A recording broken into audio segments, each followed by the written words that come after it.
Assalamualaikum warahmatullahi wabarakatuh. Perkenalkan, nama saya Arefan Frisko Amar Frijatullah dari kelas 7B. Di sini saya akan berbagi cerita tentang hormatilah kedua orang tua kita. Teman-temanku sekalian, kita sebagai umat muslim wajib berbakti kepada orang tua. Kenapa wajib? Nah, sebagaimana firman Allah Subhanahu wa taala dalam surat An-Nisa ayat 36. A'udzu billahi minasyaitonir rajim. Bismillahirrahmanirrahim. Wa'budullaha wa la tusyriku bihi syai'an wa bil walidaini ihsana. Artinya, sembahlah Allah dan jangan mempersekutukannya dengan apapun, dan berbuat baiklah kepada orang tuamu. Ayat tadi memerintahkan kita agar senantiasa menyembah Allah Subhanahu wa taala dan berbuat baik kepada orang tua kita. Bayangkan saat ibu kita hamil 9 bulan, ibu selalu kepayahan karena mengandung kita. Sementara ayah kita juga bekerja siang malam untuk biaya hidup kita. Begitu pula hingga saat ini, mereka selalu mencurahkan perhatian dan kasih sayangnya. Subhanallah, begitu besar jasa orang tua kita. Suatu hari, ada seorang sahabat bertanya kepada Nabi Muhammad SAW. Dia bertanya, "Wahai Rasulullah, siapakah yang patut memperoleh penghormatan bagiku?" Rasulullah berkata, "Ibumu," jawab Nabi singkat. "Lalu siapa lagi wahai Nabi?" "Ibumu," Nabi memberi jawaban yang sama. "Lalu siapa lagi wahai Nabi?" "Ibumu." Lagi-lagi Nabi memberi jawaban yang sama hingga 3 kali. "Lalu siapa lagi wahai Nabi?" "Ayahmu." Nah teman-teman, jika kita membantah kepada orang tua kita, niscaya Allah akan menurunkan siksa neraka kepadanya. Nah, kita sebagai generasi soleh dan soleha, mari kita berbakti kepada orang tua kita dan berdoa untuk mereka. Ayo teman-teman, kita berdoa untuk mereka. Bismillahirrahmanirrahim. Rabbi ufirli wali walidayya warhamhuma kama rabbayani shaghira.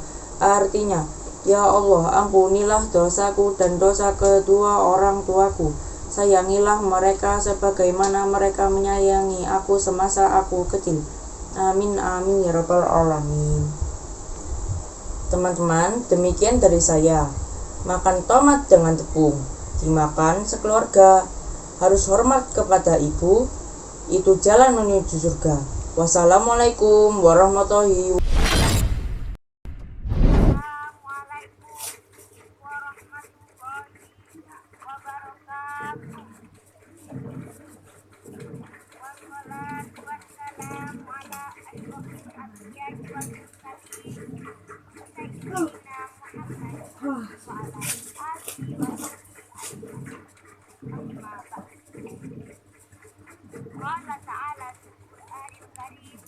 A'udzu billahi minasyaitonir rajim. Bismillahirrahmanirrahim. Wa idza lakum la in syakartum la azidannakum wa la in kafartum inna azabi lasyadid. Al-ayat. Kepada Bapak Kepala Sekolah SMPN Bawaru yang saya hormati, Bapak Ibu guru dan para juri yang saya taati, serta teman-temanku siswa-siswi SMPN Bawaru yang saya cintai dan saya banggakan. Puji syukur kehadirat Allah Subhanahu wa taala yang telah memberikan kenikmatan dan kesehatan kepada kita semua sehingga kita bisa bertatap muka secara online. Mudah-mudahan Allah Subhanahu wa taala mengizinkan kita bertatap muka secara offline. Amin amin ya rabbal alamin. Salawat serta salam mudah-mudahan tetap tercurahkan kepada junjungan kita Nabi besar Muhammad sallallahu alaihi wasallam yang telah menuntun kita dari zaman kegelapan menuju zaman yang terang berupa ad-dinul Islam. Bapak, Ibu guru dan teman-temanku siswa-siswi SMPN 2 Waru yang saya cintai dan saya banggakan. Marilah kita semua tetap semangat dalam belajar menuntut ilmu, karena di dalam suatu riwayat dinyatakan kita harus menuntut ilmu sampai ke liang lahat. Dalam hal ini, walaupun sesulit apapun, sesusah apapun, dan dalam kondisi pandemi saat ini, kita harus semangat dalam belajar untuk menjadikan diri kita menjadi semakin baik, karena kita semua adalah generasi-generasi penerus bangsa negeri tercinta kita, Indonesia, menuju kejayaan. Bapak, Ibu guru dan teman-temanku siswa-siswi SMPN 2 Waru yang saya cintai dan saya banggakan. Marilah kita mewujudkan cita-cita kedua orang tua kita untuk menjadi anak-anak yang baik dan anak yang berakhlakul karimah, serta menjadi anak yang berilmu dengan cara kita bersungguh-sungguh untuk menuntut ilmu di dalam bimbingan guru-guru kita semuanya. Di dalam naungan SMPN 2 Waru yang saat ini kita bersama-sama untuk menggali ilmu yang dibawa para guru-guru kita tercinta dengan cara kita belajar bersungguh-sungguh walaupun hanya secara daring online. Mudah-mudahan cita-cita kita belajar secara offline di sekolah bisa terwujud. Amin amin ya rabbal alamin. Sekian yang dapat saya sampaikan, kurang lebihnya mohon maaf yang sebesar-besarnya. Wabillahi taufiq wal hidayah waridha wal inayah. Wassalamualaikum warahmatullahi wabarakatuh. Assalamualaikum warahmatullahi wabarakatuh. Yang terhormat Bapak Kepala Sekolah SMP 2 Waru Dr. Andes Sugeng Pamuji. Yang terhormat Bapak Ibu Guru SMP 2 Waru. Yang terhormat para dewan juri yang saya banggakan, kawan-kawanku seperjuangan. Alhamdulillahirabbil alamin. Kita selalu panjatkan kehadirat Allah SWT yang telah memberikan kita rahmat dan hidayatnya. Sholawat serta salam kita limpah curahkan kepada Nabi besar kita, Nabi Muhammad SAW. Bapak Ibu para hadirin sekalian, tema saya hari ini adalah perjuangan. Perjuangan, kata yang sering kita dengar dan lekat di hati kita, Bapak Ibu. Namun, apakah kita sudah tahu arti dari perjuangan itu?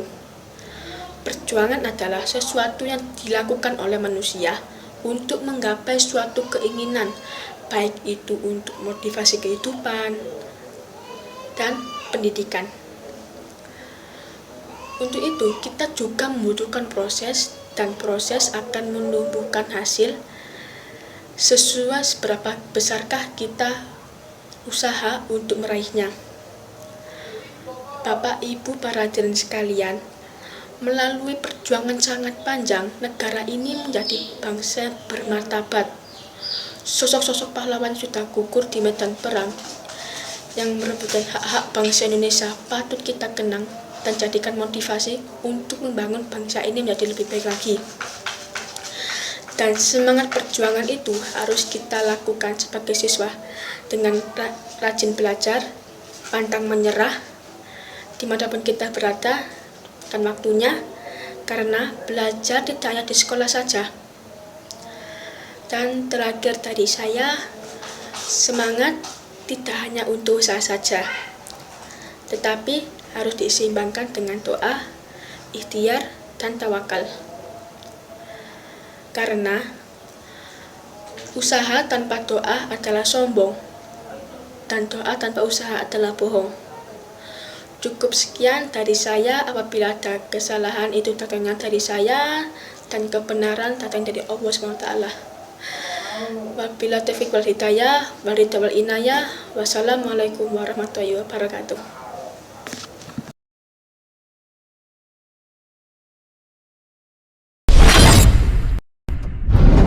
Assalamualaikum warahmatullahi wabarakatuh. Hamdan wa syukran lillahi wassalatu wassalaman ala rasulillahi Muhammadun wa ala alihi wa sahbihi ajma'in. Amma ba'du. Yang terhormat Dewan Juri yang saya hormati, serta teman-teman yang saya banggakan, yang senantiasa dilindungi Allah Subhanahu wa Ta'ala. Amin, amin ya Rabbal Alamin. Pada kesempatan kali ini, saya akan berpidato tentang kewajiban menuntut ilmu. Sebagaimana sabda Rasulullah Sallallahu Alaihi Wasallam diriwayatkan oleh Ibnu Wajah yang berbunyi, wa muslimatin muslimi kulli ala faridatul ilmi talab. Teman-teman yang saya banggakan, hadis yang saya bacakan tadi artinya menuntut ilmu adalah fardu, wajib baik untuk muslim laki-laki maupun muslim perempuan. Nah, ilmu pengetahuan yang dimaksud adalah ilmu pengetahuan yang baik dan benar, bukan ilmu pengetahuan yang tidak benar. Karena dengan ilmu yang baik yang kita miliki akan memberikan manfaat bagi diri kita sendiri. Begitu juga dengan orang lain, dan bahkan akan memberikan kebahagiaan pada diri kita di dunia dan di akhirat. Oleh karena itu, perlunya kita belajar dan menuntut ilmu pengetahuan yang diiringi dengan keimanan. Maka Allah akan memberikan tempat yang mulia dan derajat yang tinggi, sebagaimana firman-Nya dalam Al-Quran surat Al-Mujadalah ayat 11 yang berbunyi, Bismillahirrahmanirrahim. Ya ayyuhalladzina amanu idza qila lakum tafassahu fil majalisi wafsahu yansahillahu lakum. Wa idza qila washuzu fawashudu yarfa'illahu alladhina amanu minkum walladhina utul ilmu darajat wallahu bima ta'maluna khabir. Artinya, wahai orang-orang yang beriman, apabila dikatakan kepadamu, berilah kelapangan di dalam majelis-majelis, maka lapangkanlah. Niscaya Allah Subhanahu wa Ta'ala akan memberi kelapangan untukmu. Apabila dikatakan berdirilah, maka berdirilah. Niscaya Allah Subhanahu wa Ta'ala akan mengangkat derajat orang-orang yang beriman di antaramu dan orang-orang yang diberi ilmu beberapa derajat Allah Subhanahu wa Ta'ala. Allah Subhanahu wa Ta'ala Maha teliti apa yang kamu kerjakan. Teman-teman, mau dengar puisi saya? Baik, kalau begitu dengarkan ya. Belajar di waktu kecil bagai mengukir di atas batu. Belajar sesudah dewasa laksana mengukir di atas air. Dari kecillah engkau mendapat ilmu, sudah dewasa berguna kemana pergi. Kesimpulannya adalah menuntut ilmu ialah wajib bagi muslim laki-laki maupun muslim perempuan. Nah, pada kesempatan kali ini saya akan mengajak teman-teman untuk rajin dan menuntut ilmu, agar kelak kita dewasa nanti menjadi manusia yang berguna, harusnya lagi diri sendiri, nusa bangsa, dan agama. Sebelum saya akhiri, saya akan membawakan sebuah pantun. Ke Pulau Batam memakai sampan, tak lupa membelang layar. Kalau salah mohon dimaafkan, karena saya masih belajar. Fattabikul khairah. Wassalamualaikum warahmatullahi wabarakatuh. Assalamualaikum warahmatullahi wabarakatuh. Nama saya Rendra Eka Febrian. Saya kelas 8C dan nomor absen saya 34. Alhamdulillahirabbil alamin. Bersyukur kita kepada Allah atas segala nikmat yang Allah berikan kepada kita, dan bersolawat kita kepada Rasulullah dengan mengucapkan Allahumma shalli ala Muhammad wa ala ali Muhammad. Assalamualaikum ya Rasulullah. Yang saya hormati Bapak Kepala Sekolah SMP Negeri 2 Waru, yang saya hormati para panitia lomba, yang saya hormati Bapak Ibu guru SMP Negeri 2 Waru, dan yang saya banggakan siswa-siswi SMP Negeri 2 Waru yang mohon maaf saya tidak bisa menyebutkan namanya satu persatu. Insya Allah pada kesempatan yang berbahagia ini saya akan membahas bagaimana cara bergaul dengan ikhwan atau laki-laki ya, dan akhwat atau perempuan. Jadi intinya bagaimana cara bergaul dengan lawan jenis. Jadi kaidah fikih mengatakan hukum asal muamalat, hubungan dengan sesama manusia, itu boleh dan mubah sampai ada dalil yang mengharamkannya. Apa saja yang diharamkan? Itu berkhulwat, berdua-duaan ya. Ini tidak diperbolehkan, dan berdua-duaan yang tidak diperbolehkan itu perlu kita camkan, itu tidak di setiap semua kondisi. Karena berkhulwat ada yang boleh dan ada yang tidak boleh. Yang tidak boleh adalah berkhulwat di tempat yang tertutup atau tidak bisa dilihat oleh mata manusia. Ini tidak boleh. Atau di tempat terbuka namun tidak ada siapa-siapa. Misal berkhulwat di tengah hutan. Ini tidak boleh karena tidak ada siapa-siapa di sana. Bahaya. Karena ada hadis riwayat Ahmad, barang siapa yang beriman kepada Allah dan hari akhir, maka jangan sekali-kali dia menyendiri dengan seorang wanita yang tidak bersama mahramnya. Pihak ketiganya ialah syaitan. Hadis ini menjelaskan jika ada laki-laki dan perempuan yang bukan mahram berdua-duaan, pasti pihak ketiganya ialah syaitan. Dan jika syaitan sudah menjadi pihak ketiga, maka jangan harap bisa selamat. Karena syaitan lebih pintar daripada kita manusia. Karena pengalaman syaitan mengganggu manusia sudah banyak sekali.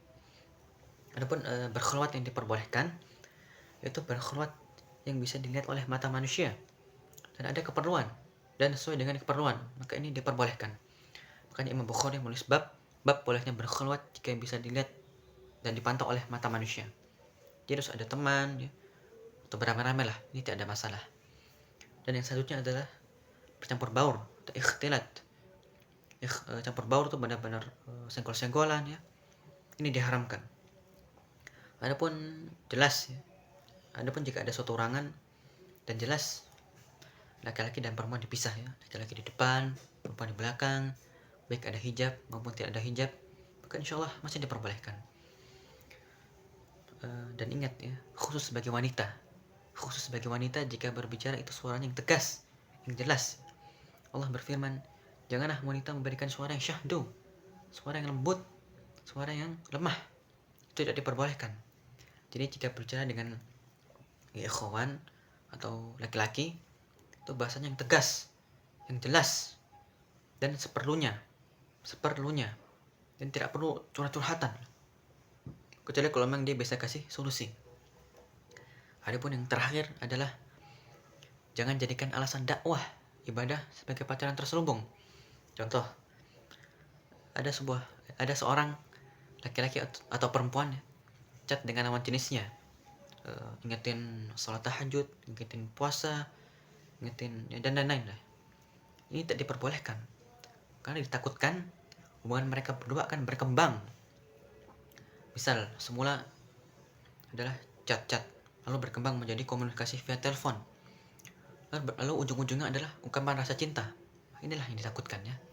Insya Allah bisa dipahami ya. Baik, mungkin itu saja yang dapat saya sampaikan ya.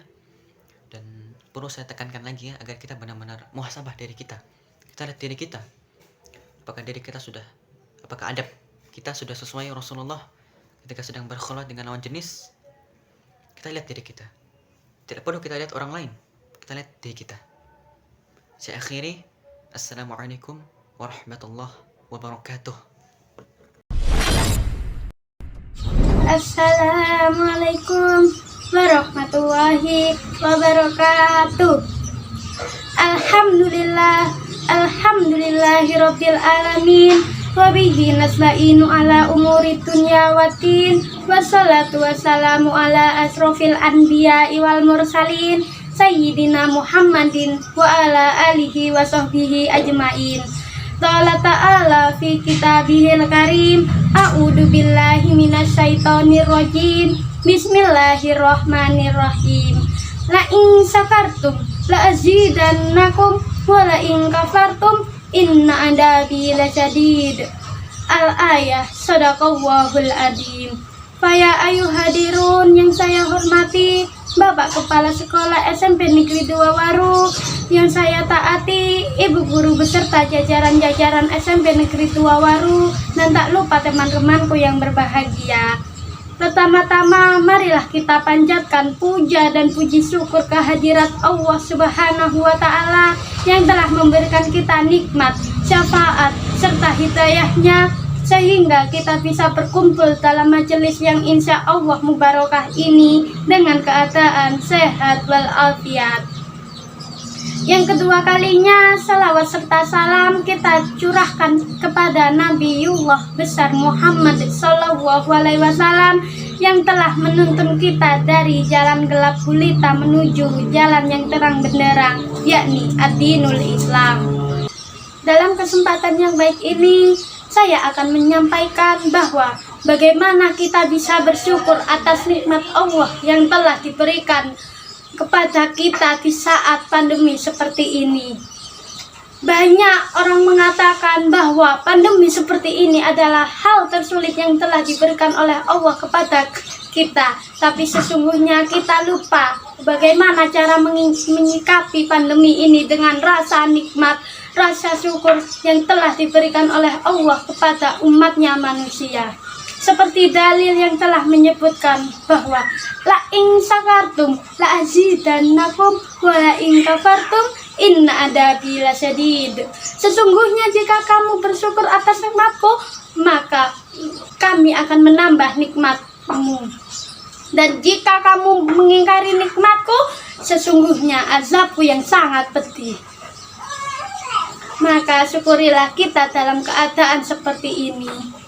Karena Allah tidak akan memberikan cobaan sebesar apapun di batas kemampuan manusia, di batas kemampuan umatnya.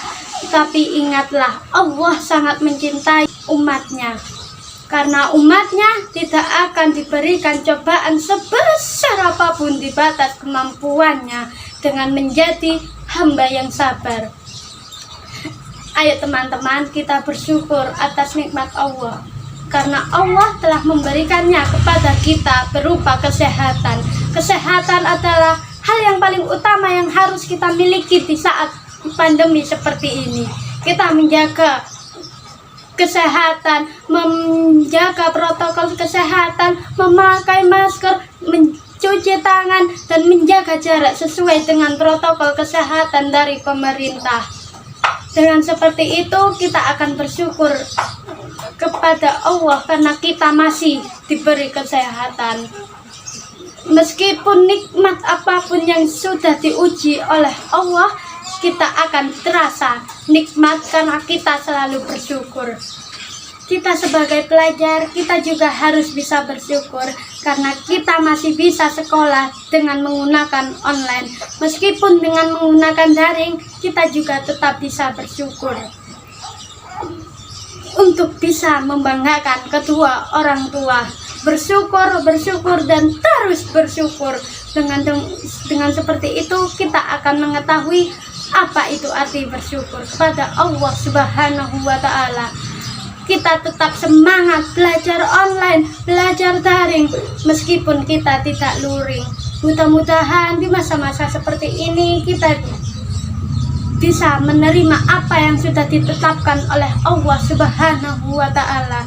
Jangan mengkufur kepada Allah, karena kalau kita mengkufuri nikmatnya, maka Allah akan murka dengan hambanya. Billahi taufiq wal hidayah. Assalamualaikum warahmatullahi wabarakatuh.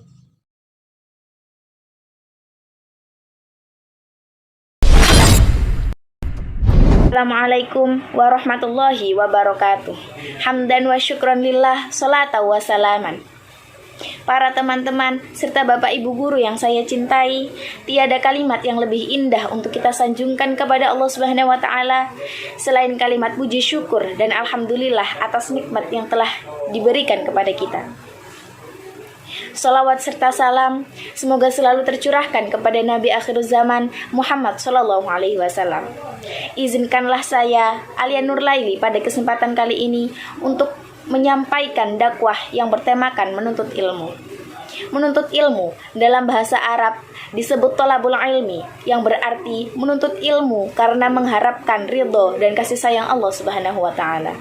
Wahai kawan-kawanku, menuntut ilmu adalah suatu kewajiban bagi setiap muslim, sebagaimana disebutkan dalam hadis Rasulullah Shallallahu alaihi wasallam, Talabul ilmi fardhatun ala kulli muslimin wa muslimatin, yang artinya menuntut ilmu itu wajib bagi setiap muslimin dan muslimat. Lantas, sejak kapan kita mulai menuntut ilmu? Dalam tuntunan Rasulullah Shallallahu alaihi wasallam di dalam hadisnya, "Utlubul ilma minal mahdi ilal lahdi." Tuntutlah ilmu dari buayan sampai ke liang lahat. Mas, apa teman-teman mengetahui apa guna menuntut ilmu? Orang yang menuntut ilmu akan diangkat derajatnya oleh Allah Subhanahu wa taala. Allah berfirman dalam surat Al-Mujadilah ayat 11 yang artinya, niscaya Allah akan meninggikan orang-orang yang beriman di antaramu dan orang-orang yang berilmu pengetahuan beberapa derajat. Orang yang berilmu akan memiliki rasa takut di dalam hatinya kepada Allah Subhanahu wa taala. Dan demikian pula di antara manusia, makhluk bergerak yang bernyawa, dan hewan-hewan ternak yang bermacam-macam jenis dan warnanya. Di antara hamba-hamba Allah yang takut kepadanya hanyalah para ulama. Sungguh, Allah Maha Perkasa dan Allah Maha Pengampun. Firman Allah dalam surat Al-Fatir ayat 28. Orang yang berilmu akan diberi kebaikan di dunia dan di akhirat. Dalam surat Al-Baqarah ayat 269, Allah Subhanahu wa taala berfirman, Allah menganugerahkan al-hikmah atau kefahaman dalam Al-Quran dan As-Sunnah kepada orang-orang yang dikehendakinya. Dan barang siapa yang dianugerahi al-hikmah, ia benar-benar dianugerahi karunia yang banyak dan hanya. Assalamualaikum warahmatullahi wabarakatuh. Hamdan wa syukranillah, salatan wa salaman ala rasulillah, amma ba'du. Kerabat Bildarem, apa kabar semuanya, sehat? Alhamdulillah. Kerabat Bildarem yang dimuliakan oleh Allah Subhanahu wa taala. Allah Subhanahu wa taala berfirman di dalam surah Luqman pada ayat 14. A'udzu billahi minasyaitonir rajim. Aniskurdi wali walidayka ilayyal masir. Shadaqallahul azim. Kerabat Bildarem yang dimuliakan oleh Allah Subhanahu wa taala. Mari kita lirik ayat ini lebih dalam. Di dalam ayat ini terdapat beberapa pesan yang sangat urgen dari Allah. Jadi antara pesan yang penting tersebut adalah bahwa kita dituntut untuk selalu bersyukur kepada kedua orang tua. Namun kerabat Bildarem, banyak dari kita yang gak mau bersyukur punya orang tua. Banyak dari kita yang gak mau berbakti sama orang tua. Dinasihatin gak mau didengerin. Kalau disuruh nyuci piring, malah ngomel sampai bibirnya keriting. Disuruh bersihin rumah, rame-rame minggat dari rumah. Giliran beli HP, ngerengek-ngerengek sama babe. Kerabat Bildarem yang dimuliakan oleh Allah Subhanahu wa taala. Suatu ketika seorang ibu meminta tolong pada anaknya. Mitun, apa mak? Mama lagi sakit. Tolong bantu mama nyuci piring.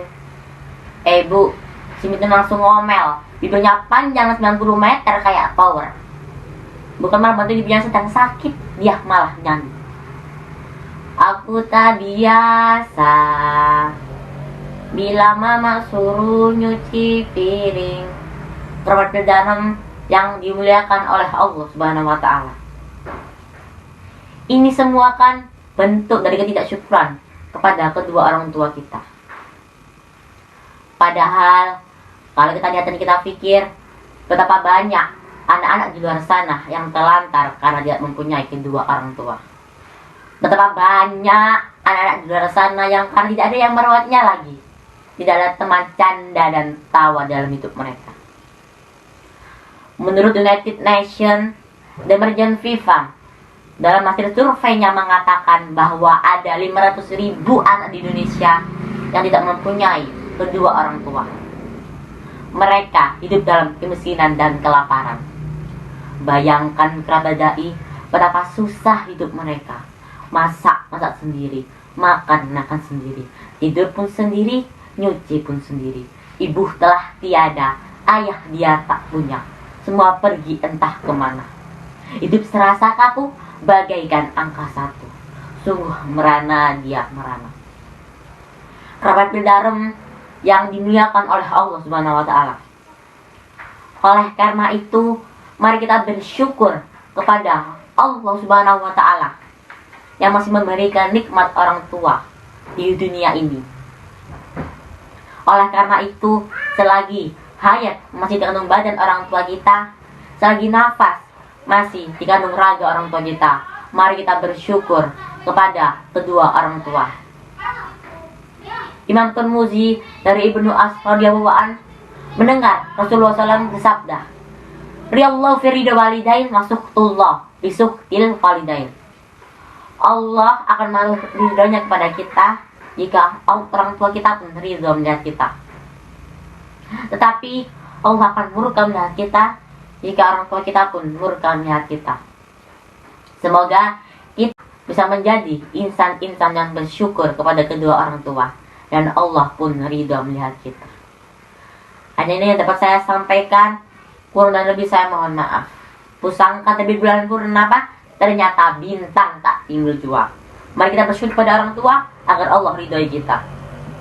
Kuntilanak inah tawanya, terbahak-bahak kejebur telaga. Kumohon undur diri dari hadapan Anda. Kita akan bertemu di waktu yang sama. Assalamualaikum warahmatullahi wabarakatuh. Assalamualaikum warahmatullahi wabarakatuh.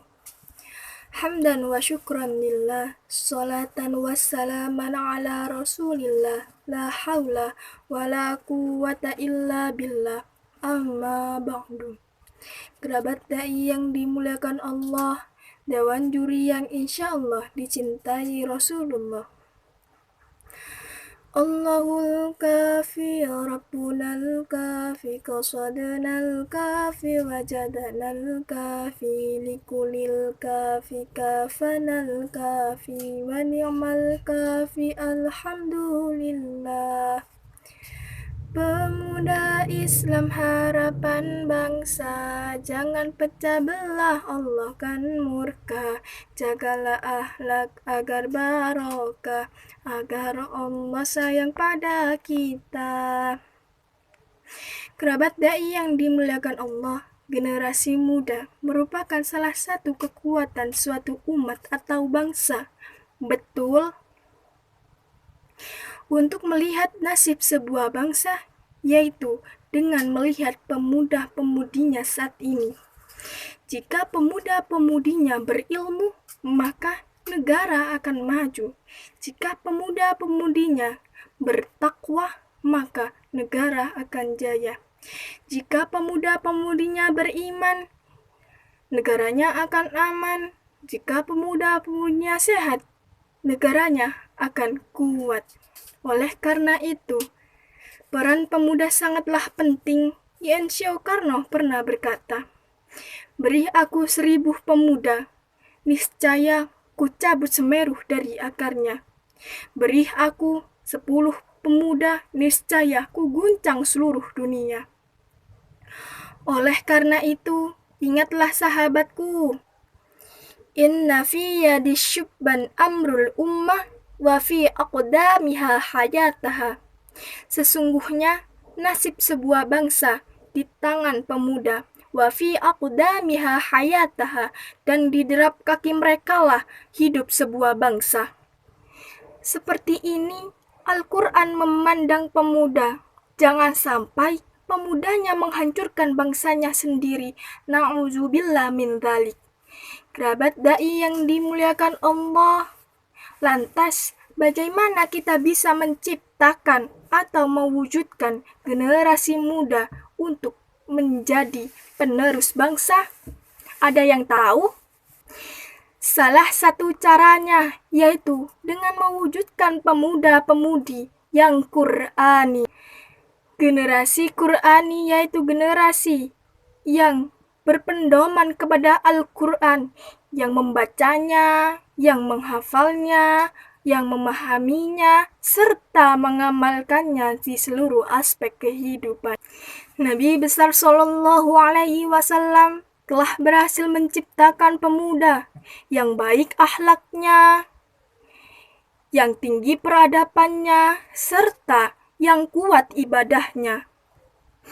Semoga kita menjadi pemuda-pemudi yang kuat imannya, yang kuat ibadahnya, negaranya kuat ekonominya, pemimpinnya amanah, masyarakatnya berakhlakul karimah dengan menjunjung tinggi as-sunnah. Amin amin Allahumma amin.